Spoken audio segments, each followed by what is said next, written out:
बुलढाणा जिल्ह्यात समृद्धी महामार्गाला जोडणाऱ्या दुसर-बीड मार्गाची अवस्था दिवसेंदिवस बिकट होत चालली आहे।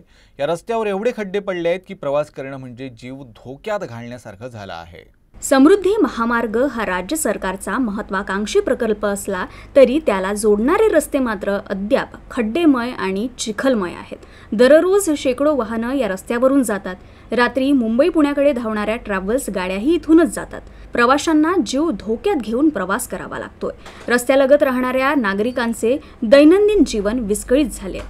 मुलांना शाळेत जाण्यास अडचण, शेतकऱ्यांना शेतात जाण्यास त्रास, तर महिलांना घराबाहेर पडणं कठीण झालंय।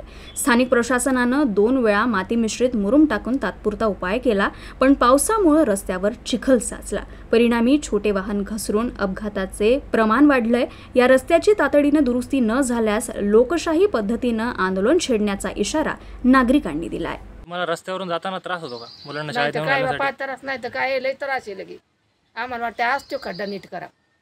किती वर्षापासून त्रास तुम्हाला? 3-4 वर्ष झाले तसाच आहे। आणि लहान मुलांना शाळेत नेण्यासाठी शाळेत जायसाठी तर लय त्रास आहे। तिथून गाड्या घोड्याचं बेवाटतंय, हे होतंय, लय त्रास आहे लगे। मोठाले वाहनं जाते त्याच्यातून लेकराच्या अंगावर पाणी उडतंय। शाळेत जाताना लेकरायला त्रास होतोय।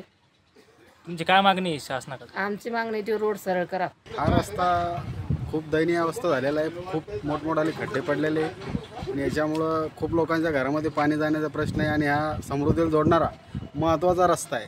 त्यामुळं प्रशासन याच्याकडे कोणतंही लक्ष देत नाही। त्यामुळं थोडा दिरंगाईचा विषय आणि शासनानं ताबडतोब याच्याकडे लक्ष देऊन हा रस्ता करण्यात यावा ही आमची गावकऱ्याची मागणी आहे। खरं तर हा रस्ता प्रशासनाने 15 दिवसाच्या आत यावर काम करून हा रस्ता नव्याने सुरुवात करावी। हा रस्ता जर 15 दिवसाच्या आत प्रशासनाने जर चालू नाही केला तर गावकऱ्याच्या वतीने तहसील कार्यालयावर हे आंदोलन करून व आमरण उपोषण करण्यात येईल।